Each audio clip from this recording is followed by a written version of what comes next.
Welcome again to this episode, and we do hope that life is treating you well out there.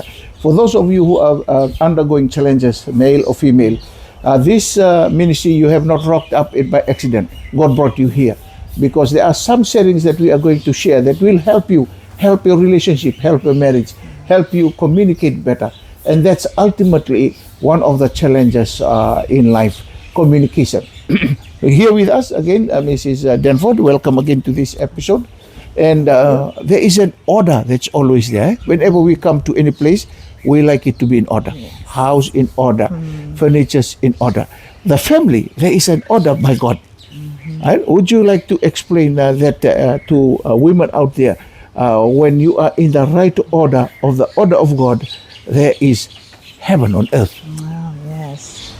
Right, with order, like Mr. Talema, like I mentioned earlier, getting wisdom from people. I had to learn this. It was a process of learning for me, particularly in my marriage over the years, because I had to encounter people like Mr. Wanga, the family. There were other wisdom-led, God-led people that came into the process of it for me to understand order. And order is important, like Mr. Wanga mentioned. Order in the family, order in the homes. When there is order, definitely glory falls. So there is a man's role, there is a women's role, there are children's roles in our family. For me as a wife, I know that my husband is always the head of the family. And I don't mean that to say that they are the husband that leads this way. They're leaders in the sense that they make the family whole. They are the planners in the family. They are this. We are just as helpers, and sometimes we need to submit. We were talking about this today with other ladies. Sometimes we need to submit. We need to know our place as women. And it's not a place where it becomes abusive, in that sense of the word. It doesn't become abusive. It's not like I order you down, you do this kind of relationship. It's God-led relationship where you respect the husband because he is the head. And sometimes submissiveness comes in, where I had to be taught sometimes the hard way to learn to keep quiet and just to go with the flow, to respect the order. And when there is order in the family, I, for one now, it's been years of marriage, and it's just in these past few years that I've learned that if the order is right, glory falls. If there's God, the man is the leader, then we as the wife, we're there as helpers, the children will live a good life. And no matter how they go, how they stray as our children, if you as parents, the order is there, they learn to pick those things from us, and it carries them a long way with life. Good. It's very interesting, and for all men out there, once the order is there, as you mentioned, the order does not give superiority to the men. Yeah. It gives the men a sense of to safeguard the family, to make sure that everything you do is for the family. I travel a lot and I walk out of our station, but I appreciate my wife who is there, who keeps the order into the family. And when I come, I see a little bit of disorder from the children. I must make sure I do my part there. Why? Because I'm the order, the one who institutes order, because I appreciate it. That's my role, but it's my wife who's taking it. So we share that loading, and it's always good to hear that from ladies out there. Please, this is not about men superior to women. Yeah. This is about men being given the opportunity by the design of God to come through Adam before Eve, to walk together, so that the helpmate Eve, who was brought into Adam to support Adam, they are doing it together. The work that was given to Adam, now Eve is a part of that.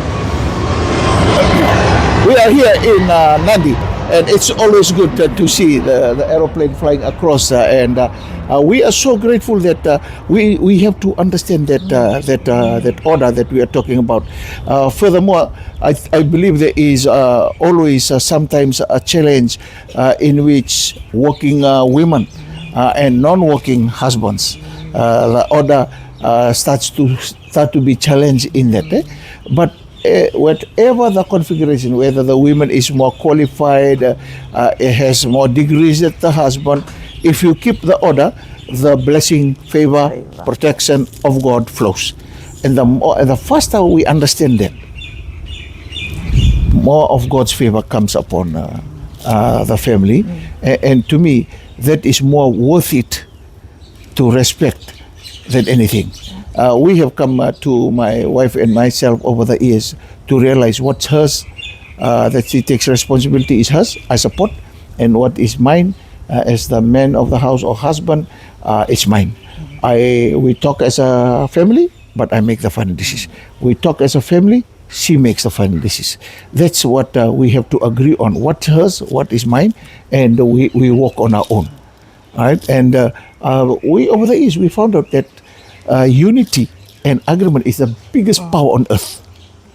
It's more powerful than that grenade or whatever it is out there. That's when two agree and touch and agree. God's favor, God's blessing, you will find God there. What are your thoughts on that? I'm a firm believer of that too as well, Mr. Wanga. On when the order is right, the glory falls. And you mentioned earlier about working women. When the women works and the I have this thing. I always tell my husband this, and sometimes we as women, because we know we're educated and we have good jobs and all that. Sometimes you just have to know where to draw the line. Right. So when you return home, this is what I say to my husband. I take my hat off. There goes the Laisani that is the teacher, the Laisani that is the manager for athletics and manager for this and that. And then the hat that I wear there is the helper, the lady that comes into agreement with my husband. I have to do that. And it is at time the cause of conflict in homes now, because women take that role from the office and carry it into the household and think, okay, no, it's fire and fire, it causes an explosion, and that's why there's so much conflict, and children get to see that. It's disruption in the family. There's no happiness at all because of that. When we take the things that we are supposed to live at home we are mothers first, we are helpers to our husband. They will want this, we need to do it. Our husbands, we want things from our husbands, and our husbands do it for us. So it's a two-way thing. And agreement is very, very important, Mr. Talemo. Over the years, we talk about it in our fellowship group on agreement. I know who to call when there's an issue with me because of my health or any sort of situation. I just pick up the phone or I send a message. Whether he's at a workshop or whatnot, I say, I just need you to come into agreement with me on prayer in this. Right. And that's when. And I always feel when you share it with your spouse, that's a more powerful. It's powerful because there's a covenant between you and your spouse and God. Exactly. And as we've been mentioning it now, but before we came down from when we were riding down, actually from Suva here to Nandi, that's what I was telling my husband. Do you know that all our workplaces and all this, we do not ever make a covenant with God?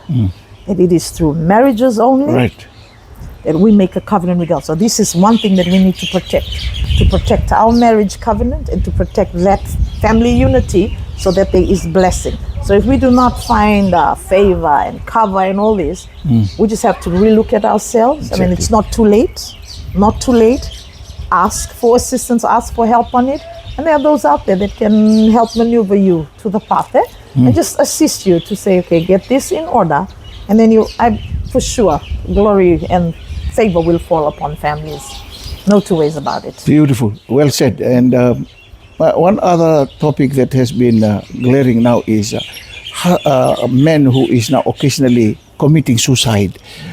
Sometimes very unfortunate that they live into the wife's family home, and there is unfair treatment in there, more so if they are not working, but otherwise they may be working, but there is comparison of wealth and status by wives out there.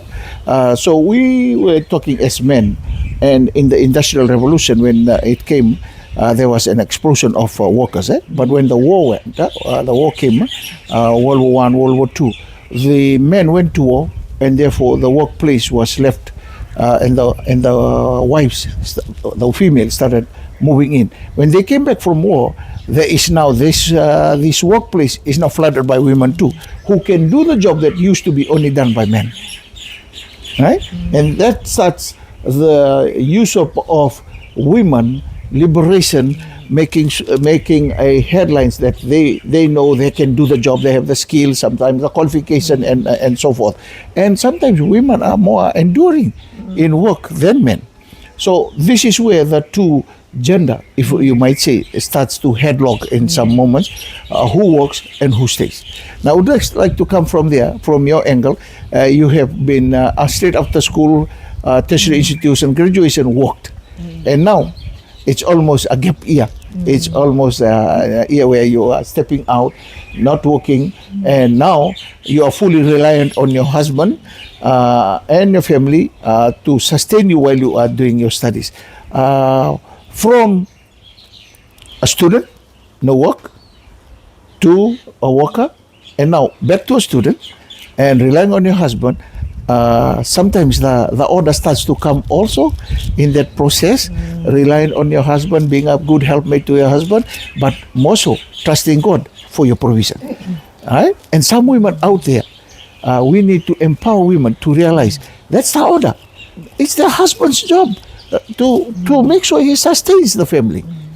What are some of your observations there as you have come out? With taking a 1 year gap, so to go on study leave. I tell you, if it was 10 years back, or let's say 15 years back, I wouldn't have been courageous enough to take this. Right. Like I was telling some of the ladies today while we were having a conversation, the past years and the now, two different people. Right. The reason is that when you understand order, you will know your place. You're comfortable to take risks and to go out and do things because you know you have the backing of your husband. So when I decided to go on study leave, when the government said they're not paying me, I wasn't hesitant because I knew I have my backbone that is from God is right there to support me. Good. And I feel more, in every sense of the word, I feel more complete knowing that I have my husband, I have my family. When I don't have it, I am not lacking because God, the provider in it all, is providing for my husband and providing for me as well. I visited more places with him now that I'm unemployed and studying, and gone and done things on our own as a couple more than when I was working. When there was two income when there was paychecks. 2 income paychecks. I do more now. I go with him to the hotel, and you would know, I was with you in Novotel last week, and I enjoy those moments better. But I get to also understand the importance of order. Right. If we as women do not understand it, we will struggle. I'm sorry to say we will struggle. We will struggle. Our husbands will also struggle. I mean, 10 years, like I said, 10 years down the line, let Laisani would have stepped back and said, I'm not taking the risk. Why?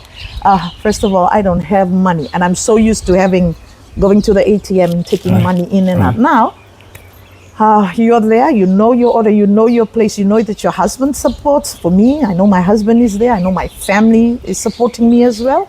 I boldly go to school, I'll finish this year, I return to work, and whatever God has in future is God's, and all glory will go to Him on that. The good part is, both of you have learned that you can survive on one income. On one income. And now when you come back with an additional qualification comes additional money. Therefore, there's more opportunities for seeds in ministries and such to pour into lives out there. Because there is a Laisani 15 years ago out there that needs to hear this message from the now Laisani, because you are empowering a lot of women not to be frightened, but to step out in faith and trust God in the journey and find a godly husband. Find a godly husband. That's the main message that we could be going, because then we complement each other out there. Now, we will wrap for this session, but always, while you are there, you have a son and who's away overseas, and that's very bold as parents that you have trained him enough to be able to live with his cousins and uncles and aunts overseas, because you know he's going to be respectful and confident and make good decision, which is a challenge nowadays. So would you like to speak to mothers out there that have their children out of sight, so to speak, in boarding institution, in other areas that they are working there. Any message? Right. Just to advise mothers out there and parents, husbands and parents out there, our children are from God. That's first and foremost a blessing to our families, and we are just there to nurture them. Now, like I mentioned earlier, 15 years ago, Laisani, different mother then, different mother now. My husband is a different man then, different man now. But we've also entrusted everything to God. We now understand that as we are taking our faith walk, we have to learn to let go of our son. I was the mother hen. Mr. Wanga, I could never let go of that son of mine. He is 23 years old, and I could never let go because I wanted to protect him from the world. But then I later on, after getting, just instructed, getting advice from the likes of Mr. Wanga and the other women, and my family also, I've learned to give the space, because you can only nurture them for a while, but the world out there is theirs. You nurture, you understand that God going with them will protect them, will cover them, will favor them wherever they go. So at the end of the day, if we are not, as women, my plea is, you have to make the bold step of trying to get things right with your families. It took a lot of praise. Mr. Wanga would know. When we came in, we were Tom and Jerry, my husband and I, and that's no disrespect to him, but over the years of just having that, having that mentoring, going into the Word of God and understanding our place, we are more confident now as parents than we were before. And I praise God for that opportunity, because then our son, when he goes out, it's only now, in the now. A few days ago, one of his uncles messaged and said, this child is just got a good heart like his father. He might be like this, but he's got... So don't worry about the teachings and the learnings. Leave that to God. Don't worry about them going out into the world. They will find their purpose later. Or with the help of God and what you are nurturing them into now, all will go well when God is in the picture. And that's all that I can say. Just sometimes we have to learn to let go and leave it to God. So the main word there is let go and let God. Let God. God will take care of our children if you trust and entrust them unto God. So thank you very much for that, Ms. Danford. It's always a blessing to have these talks and moments of discussions. And I wish you well on your studies. And always an inspiration to young ladies out there to remember, being independent does not mean that you are alone. Being independent means you can think for yourself, you can entrust God to take the journey with the Lord. And more so, being independent means you can let go as a mother hen to let your son out there and let him live his life, because you have prepared him to be out there in the world.